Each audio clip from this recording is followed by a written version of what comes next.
Hello, I'm Professor Von Schmohawk, and welcome to YU.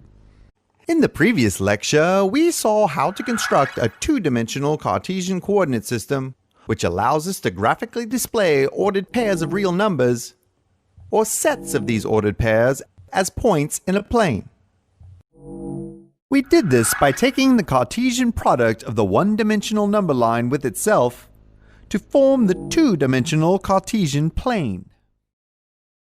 In this lecture, we will construct a three-dimensional Cartesian coordinate system, which will allow us to display ordered triples of real numbers as points in three-dimensional space. The set of real numbers R can be thought of as corresponding to a continuum of points in one-dimensional space. It is this space which is represented by the number line. Each real number corresponds to a unique point in this one-dimensional space. We then created a two-dimensional Cartesian coordinate system by taking the Cartesian product of the set of real numbers with itself to form an infinite set of ordered pairs called R squared, or more commonly R2. R2 corresponds to a continuum of points in the two-dimensional space represented by the Cartesian plane, and each ordered pair of real numbers corresponds to a unique point in this two-dimensional space. However, we are not limited to forming Cartesian products of only two sets of real numbers. We can also form the Cartesian product of three sets to form the set R3.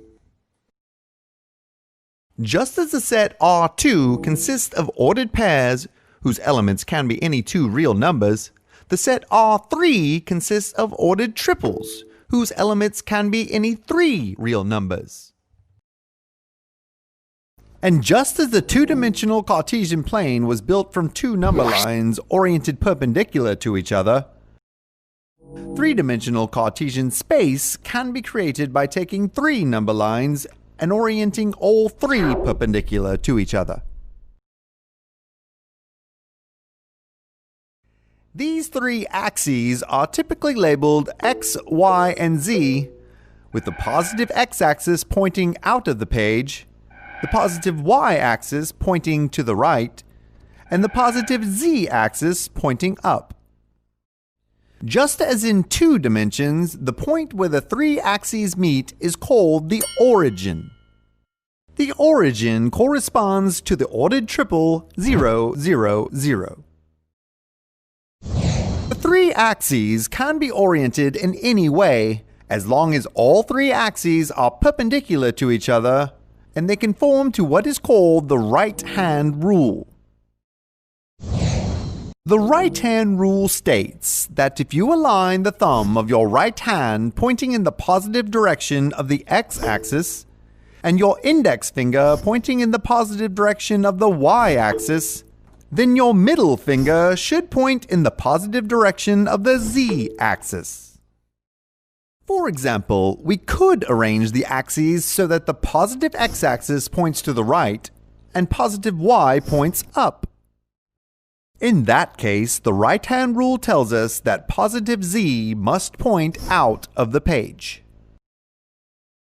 Or we could orient the axes with positive x pointing up, positive y pointing out of the page, and positive z pointing to the right. However, the typical orientation is with positive x pointing out, positive y pointing to the right, and positive z pointing up.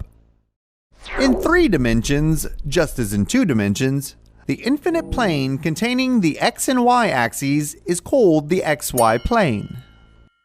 Likewise, the y and z axes create the yz plane, and the x and z axes create the xz plane.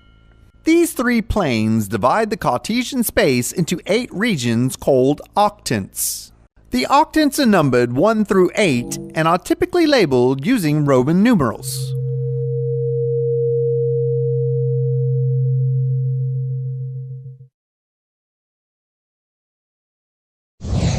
Just as the two-dimensional Cartesian coordinate system allows us to graphically display ordered pairs of real numbers as points on the Cartesian plane, Three-dimensional Cartesian coordinates allow us to display ordered triples as points in Cartesian space. The elements of an ordered triple corresponding to a point are the coordinates of that point. To locate a point in this three-dimensional space, starting from the origin, we move along the x-axis a distance and direction specified by the x-coordinate. Then from that point, we move parallel to the y-axis a distance and direction specified by the y-coordinate. And finally, we move parallel to the z-axis a distance and direction specified by the z-coordinate. This determines the position of our point in Cartesian space. Another way to look at this is that the x and y coordinates locate a position on the xy plane just as in 2 dimensions, and the z coordinate specifies the point's distance above or below that position on the plane. Now that we have a way to visualize ordered pairs of real numbers as points on a plane, or ordered triples as points in space, the next step will be to create sets of ordered pairs which represent relations between different types of quantities. If the quantities can be represented by real numbers, then these relationships can be visualized in 2 or 3-dimensional space. We will do this in the next lecture by introducing the concept of a binary relation.